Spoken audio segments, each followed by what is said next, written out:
En A Fondo. El fútbol es una pasión que mueve masas. Cientos de hinchas se congregan en las tribunas para apoyar a sus equipos. Sin embargo, esta fiesta en ocasiones se ve opacada por escenas como estas. Desmanes protagonizados por jóvenes que a veces no se puede determinar que sí hacen parte o no de alguna barra. Los más recientes disturbios ocurrieron durante la final Medellín-Cali, pero no han sido los únicos.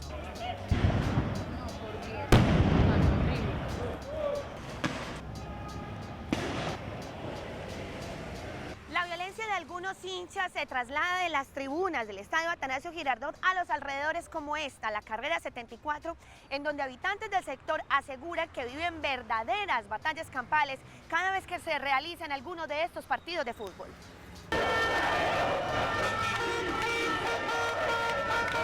Todos los hinchas y todos los seguidores de los equipos se aposentan en todas las casas de nosotros y ahí sí, ellos sí se pueden hacer y hacer todo lo que les da la gana. Y yo como residente, que soy la que estoy viviendo y pagando impuestos, no puedo hacer uso ni de las vías, ni puedo salir, ni puedo entrar. La policía nosotros no tiene autoridad. La policía a un muchacho que esté haciendo un daño, en bien ajeno, como en las casas de nosotros, viene, vea muchachos, no haga eso, pues, pero no tiene herramientas, porque lo coge, lo tiene que soltar. Yo no me tengo que estar desgastando como Policía Nacional poniendo un alto porcentaje de policiales a un evento que es un evento deportivo y descuidando muchas veces algunas situaciones más puntuales dentro de la ciudad. Nosotros contamos con un sistema de videocámaras muy bueno en el estadio, tanto adentro como a las afueras. Lógicamente va a ayudar esa inversión que se va a hacer ahorita ya con otro sistema de cámaras de análisis de rostros, de huellas, que nos va a dar más herramientas y mucho mejor poder judicializar a estas personas. Por su parte, la Secretaría de Cultura Ciudadana asegura que trabaja para contrarrestar estos hechos violentos con la Mesa Pedagógica de Convivencia para el Fútbol. Nosotros tenemos un espacio de deliberación, de diálogo, de proposición, de acciones que van en vía de generar convivencia y mejores formas de celebrar justamente lo que tiene que ser el fútbol, de la manera en cómo deberíamos verlo y cómo debería celebrarse y cómo debería vivirse, es más como una fiesta, como una celebración deportiva. Los procesos no son de corto plazo. Aquí estamos hablando de transformaciones culturales, de comportamiento, de pensamiento. Son las que más tiempo toman. Muchas veces desde la institucionalidad o muchas veces como ciudadanos quisiéramos que los resultados se dieran en muchísimo más corto plazo. Pero también tenemos que entender y ser claros que estos procesos toman tiempo. Sin embargo, la violencia de los hinchas va mucho más allá de una emoción por un equipo. Desde la antropología se explica que obedece a un contexto más profundo, está relacionado con el entorno social, familiar y afectivo de cada joven. Son familias donde la ausencia de los padres en gran parte de los casos, igualmente por el tema del conflicto que ha vivido el país, hace que sean familias que están compuestas de manera inadecuada, madres que les toca todo el día trabajar, todo el día estar por fuera, muchachos que se crían prácticamente solos o entre sus hermanos se van levantando, entonces no tienen un concepto de familia tradicional como el que se ha tenido pues históricamente. Encuentran en un grupo poblacional, en un grupo de amigos, en un grupo de iguales, de semejantes, la posibilidad de encontrar ciertos afectos bajo una excusa que es una camiseta. Uno puede encontrar en las barras, inclusive, muchachos que no es el equipo ni siquiera lo que los llama, ni es el fútbol como tal. Puede haber muchachos que lo que están encontrando ahí es esa posibilidad de encontrarse con sus pares, con sus amigos, con una red de apoyo. Es la posibilidad de expresar sentimientos de manera exacerbada. El ser hincha no te convierte en problemático, el ser aficionado a un equipo no te convierte en problemático. Y es una situación donde nosotros hemos confundido la palabra fanatismo o el concepto real del fanatismo. Ser fanático no necesariamente es ser violento. Los representantes de las barras aceptan que estos hechos se presentan, pero que en muchas ocasiones no hacen parte de los grupos organizados de seguidores. ¿Existe realmente la denominada violencia en el fútbol y sus hinchas? ¿Cómo evitarla? ¿Y qué sanciones deben recibir los infractores? El debate esta noche a fondo. Muy buenas noches, gracias por estar conectados con Teleantioquia y con A Fondo. Recientemente tuvo lugar la final del fútbol colombiano y otra vez vivimos unas imágenes en las calles de Medellín.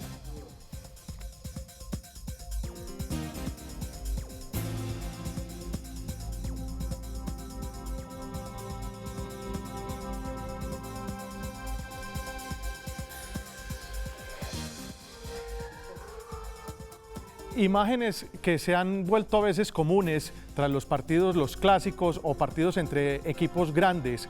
Recuerden, en este momento el tema hoy va a ser la violencia en el fútbol y qué sanciones debemos aplicar para tratar de evitar este tipo de situaciones nuevamente en las calles de la ciudad. Queremos que opine, llámenos al 232-5167 o a la línea 018051-5015, también en nuestras redes sociales @Teleantioquia #afondo. Y para hablar de este tema, hoy nos acompañan en el set Paula Marcela Álvarez, líder de programa de la Secretaría de Gobierno y Derechos Humanos de la Alcaldía de Medellín. Paula, buenas noches y gracias por estar en A Fondo. Buenas noches, muchas gracias por invitarnos. Asimismo, Guillermo Zuluaga, historiador, comunicador social, tiene 3 libros sobre esta materia y lleva 14 años investigando sobre este tema. Guillermo, gracias por estar en A Fondo. Buenas noches y muchas gracias por la invitación. Perfecto. La primera pregunta, ¿hay violencia o no en el fútbol, Paula Marcela? Evidentemente sí hay violencia, pues, y los hechos son incontrovertibles y más que todo lo que pasó en la última final.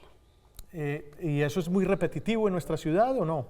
Pues yo pienso que ¿Qué evaluación hace la alcaldía al respecto? El espectáculo deportivo es el reflejo de lo que pasa en algunas partes de la ciudad, solo que están un día en un lugar común y mucha gente vibrando con el mismo tema, entonces lo tenemos más visible y lo tenemos en el estadio en este caso. Por supuesto, años dedicado a esta materia, Guillermo, años, 14 años, 3 libros, ¿hay o no violencia en el fútbol, Guillermo?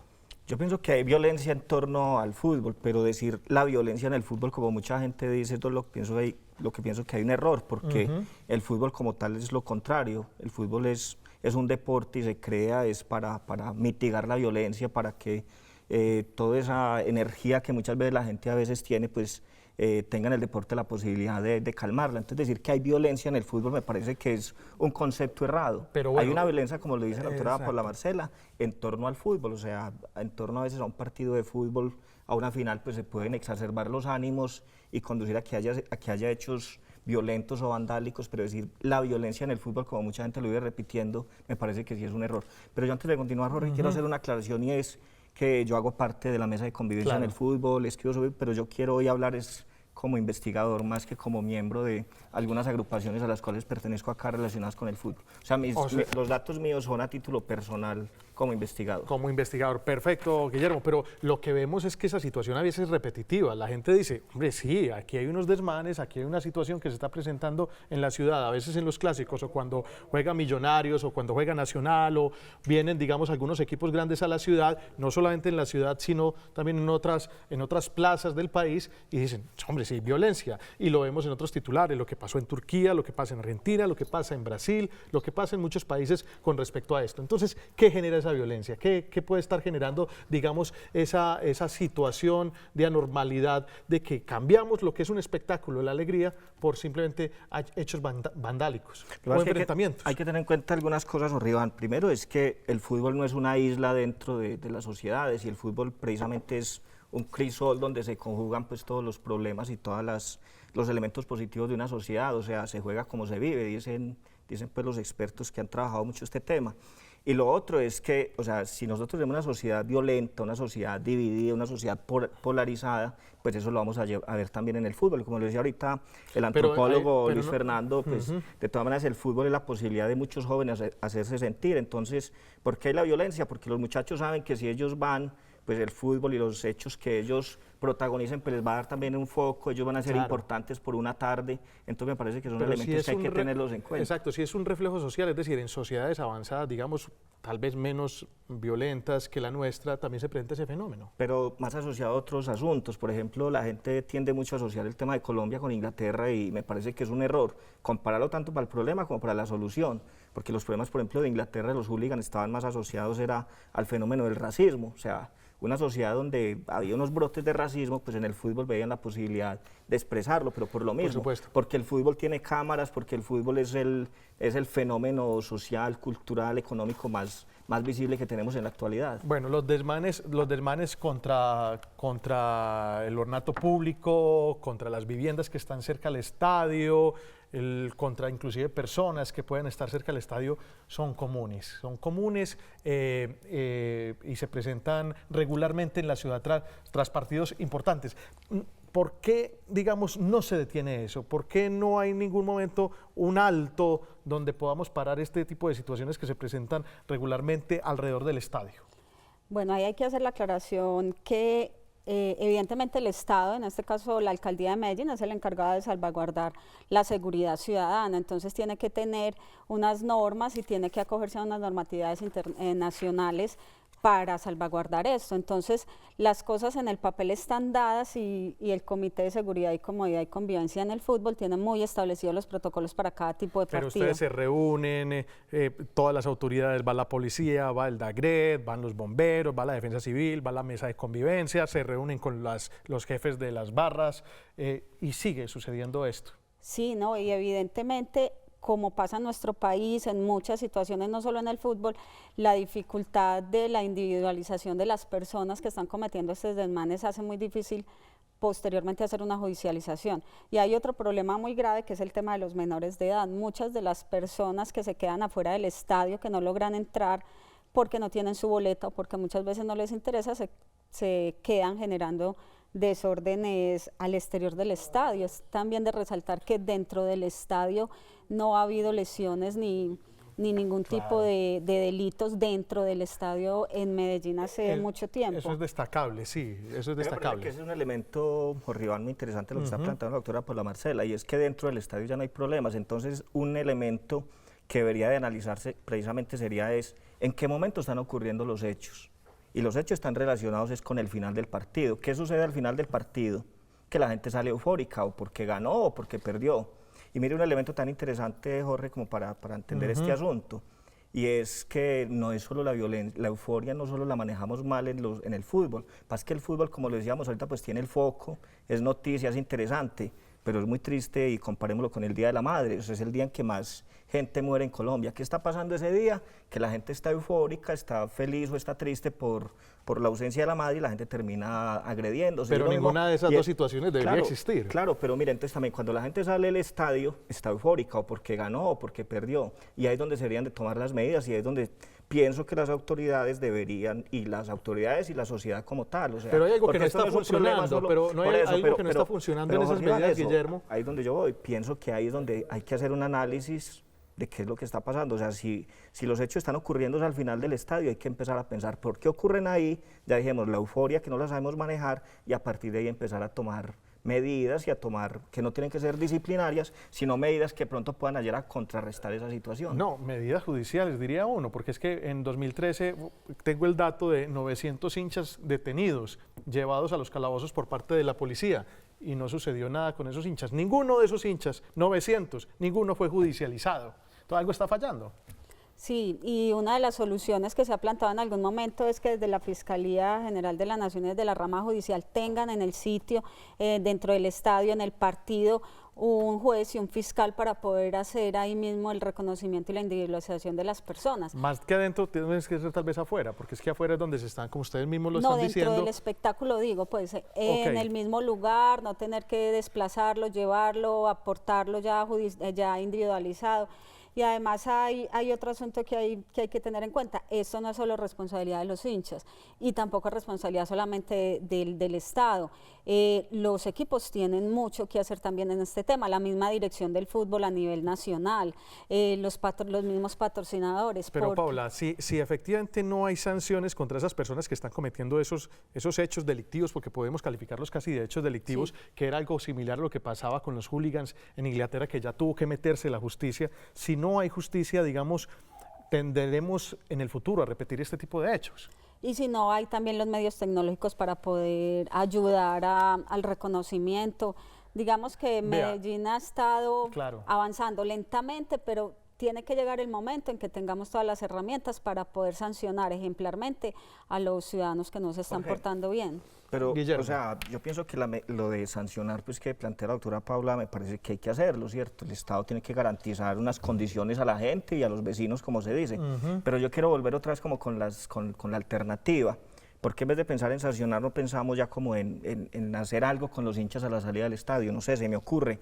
Esa fiesta que, por ejemplo, algunos equipos hacen. Ahora bien, hay que diferenciar también hinchas a veces de algunos aficionados. Claro. Hay unos hinchas que en general van y disfrutan del espectáculo, sí. No, y y hay de unos hecho, pocos aficionados que son los que dejan esa mancha después del espectáculo, no, y de hecho, en las afueras del estadio. las barras populares, los líderes entienden esto y con ellos se puede trabajar. Normalmente estos hechos se dan es con muchachos que no pertenecen a ninguna barra, y es donde yo digo. Pero por ejemplo, yo digo, en vez de pensar en sancionar tanto al final a los que cometen los desmanes, yo invitaría a pensar en hacer algo para que no se tenga que llegar a esa judicialización. Entonces yo digo, por ejemplo, hay que canalizar esa energía a esos muchachos cuando salen del estadio. Yo digo, si hay un equipo de fútbol aquí en la ciudad que antes del partido hace una fiesta, yo digo, ¿por qué no pensar en hacerla al final?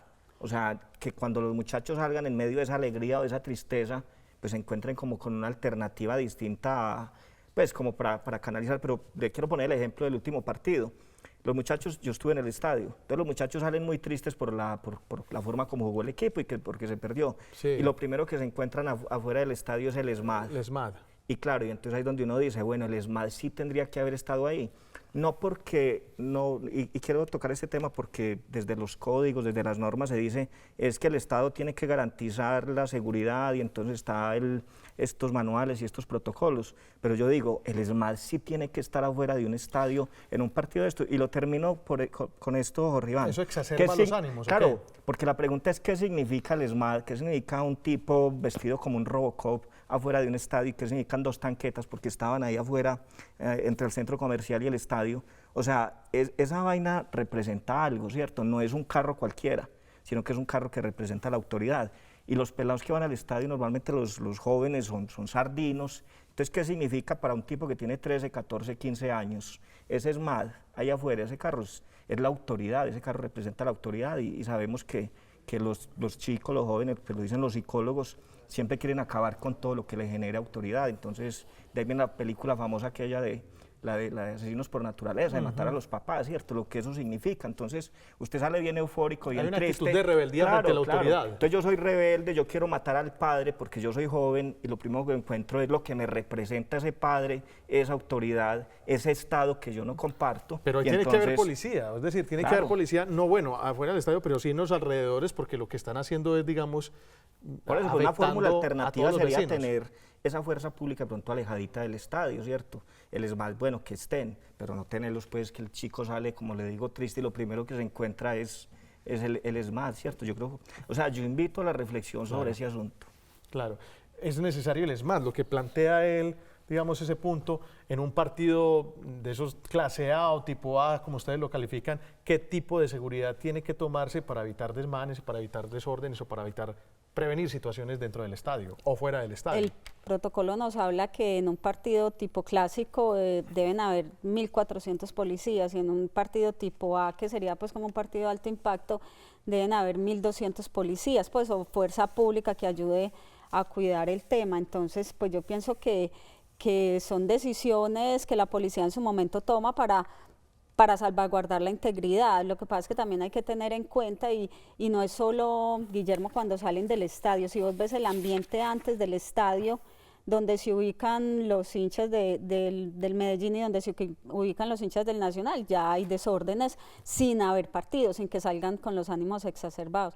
El consumo de licor es exagerado antes de un partido, así se hagan muchos controles para ingresar, la gente ya entra muy... Y hay que hacer claridad que la situación de violencia no se vivió solamente aquí en Medellín, por fuera del estadio, sino que se vivió especialmente en Cali. Y los hechos que generan muchas veces... Lo que yo decía ahorita, Jorge, la euforia, es que los colombianos nos cuesta mucho manejar la alegría, o sea, la tristeza a veces la ahogamos más fácil, la euforia como que nos cuesta más. Mira, y esa mira, es otra Guillermo, reflexión que los hechos se generan también dentro del estadio, o sea, ahí se generan por las provocaciones que se hacen muchas veces en los mismos jugadores, los hinchas de un equipo a otro, los mensajes ofensivos, los cánticos, todo eso ayuda a que definitivamente, digamos que en este momento nos hace falta avanzar mucho. Pero sirve de algo que no entren en la tribuna norte durante unas fechas, que no lleven parafernalia, que vayan con camisetas blancas, eso sí sirve de algo. Es decir, Guillermo, vos estás hablando un poco de pedagogía, y yo creo que la mesa de convivencia del fútbol habla mucho de pedagogía en el comité que se reúne ampliado para tratar esta situación, pero lo que vemos es que este tipo de hechos no sirven de mucho con algunos aficionados que por fuera del estadio siguen cometiendo desmanes. Es que son dos espacios. La mesa de el comité de convivencia. comodidad es quien toma las decisiones respecto a la seguridad de los partidos y aplica la normatividad. Y la mesa pedagógica es un espacio que solo existe en Medellín, no lo tiene ninguna otra ciudad, donde se busca avanzar en iniciativas de convivencia y proyectos a largo plazo, como lo decía Marcela Trujillo en lo que acabamos de mostrar. Entonces, digamos que Medellín viene avanzando en lo puntual y viene avanzando en el proceso de convivencia y de concertación. Ahí tenemos vecinos del estadio, tenemos líderes de las barras, tenemos sociedad civil, y también es importante resaltar que en cada partido hay personas de derechos humanos que están pendientes de recibir cualquier denuncia por excesos de la misma fuerza pública o por otra situación que los esté afectando. Porque uno piensa a veces cuando suceden este tipo de hechos, sancionan, digamos, al equipo. La culpa la tiene el equipo. Guillermo. Pero es que yo insisto, yo creo que aquí no, la palabra que deberíamos de sacar del vocabulario es la palabra sanción. O sea, yo invitaría más, como lo decíamos ahorita, a pensar en salidas alternativas, ¿cierto? Por ejemplo, se me ocurre, ¿por qué no invitar y escuchar a los muchachos, a los hinchas, pero no solo a los representantes que normalmente vemos, que ya es gente muy preparada y que uno los ve muy convencidos como todo esto, sino que es que, o sea, son 50.000 personas que van al estadio, no solo son los representantes de las barras grandes, o sea, normalmente los escuchamos a ellos y ellos son muy buenos canales para llevar el mensaje a sus barras, pero normalmente los problemas son con otros. Entonces yo la invitación que haría, una segunda invitación sería a escuchar a los hinchas, ¿cierto? Como que nos pongamos en la ropa del otro, o sea, invitar a los hinchas a que de pronto le bajen un poquito la guardia al tema con la fuerza pública, porque los cánticos a veces son muy fuertes en contra de ellos, y también invitar a veces, es que no toda la fuerza pública es igual, pero también invitar a escuchar a los muchachos, porque no todos los hinchas son revoltosos, ni fanáticos, ni van armados, ni drogados al estadio. Entonces yo pienso como que empezar como a desarmarnos desde ahí, ¿cierto? Como escucharnos, ponernos en el lugar del otro. A mí me parece que sería muy interesante un programa aquí como de autorregulación, o sea, como decirle a ustedes, muchachos, bueno, pónganse ustedes mismos, o sea, sería un experimento interesante, no solo para el fútbol, sino para la sociedad en general. Autorregúlense ustedes. ¿Cuál sería el castigo que usted se impondría por haberse manejado mal hoy en el estadio? ¿Será que son capaces? Por eso, esos serían experimentos interesantes, como si queremos realmente cambiar algún día el asunto de los problemas de convivencia, pues, y de violencia que se da en torno al fútbol. A ver, aquí se ha hablado mucho de hacer controles al ingreso del estadio. Digamos, desde administraciones pasadas se viene hablando de hacer casi una prueba biométrica con los hinchas, carnetizarlos, pero digamos que eso todavía no está funcionando. ¿Qué pasa, digamos, desde la alcaldía y por qué la demora en esa implementación de esas estrategias para evitar desmanes y tener un poquito más regularizados a quienes integran las barras? Durante mucho tiempo se ha venido, digamos que avanzando en eso. Se necesitaba realmente encontrar un proponente que diera la calidad técnica para permitir, pues, como identificar muchos hinchas por minuto, pues porque un ingreso al estadio es mucha gente y se necesita que el componente tecnológico esté bien. Yo creo que ya antes de terminar el año, pues eso ya puede ser una realidad a través de la Secretaría de Seguridad, que ya anunció la instalación de cámaras y la instalación de estos dispositivos de reconocimiento. Entonces se espera que en algún momento Medellín pueda prohibirle la entrada al estadio de las personas que ya han tenido algún tipo de inconveniente o algún tipo de delito. Eso serviría, digamos, conocer un poco más a los hinchas, conocer quiénes son los que ingresan al estadio, eso de alguna manera aportaría luces en esta discusión, sí, Guillermo. Yo digo que conocerlos como para escucharlos, para saber qué piensan, pero también desde el punto de vista de la aplicación de la norma, porque yo pienso que hay que aplicarla. También yo pienso que una de las salidas sería la individualización. Es que yo insisto, o sea, es muy triste que a veces el trabajo que se hace desde la alcaldía, porque yo he hecho parte de eso, o sea, un trabajo que se hace durante meses, donde uno ve que hay compromiso de las autoridades, de los equipos, de las barras organizadas, y van y por 3 muchachos que les da por tirar una piedra contra una tanqueta o por quebrar algo, entonces se tiran todo ese trabajo. Entonces yo pienso que la individualización sería la salida, o sea, al muchacho que lo cojan cometiendo una infracción, pues llamarlo y sentarse con él, con los padres de familia, como muchas veces se hace, a ver qué se podría cambiar, pero seguir sancionando una barra completa por 5 o 6 muchachos, sí me parece que no aporta tanto. Yo pienso que valdría la pena mirarlo desde el otro punto de vista. Por supuesto. Nosotros vamos a ver una pausa comercial. Recuerden seguir opinando en @teleantioquia #afondo. Dice Juan Camilo Mejía, esos son pañitos de agua tibia de cerrar tribunas y prohibir parafernalia, eso no ha servido y no va a servir. Taqui Suelto asegura que el verdadero problema es que dejan entrar gente borracha y trabada al estadio. ¿Dónde están los controles? Son algunas de las opiniones que estamos recogiendo en nuestras redes sociales. Ya regresamos para continuar con este debate sobre la violencia en nuestros estadios.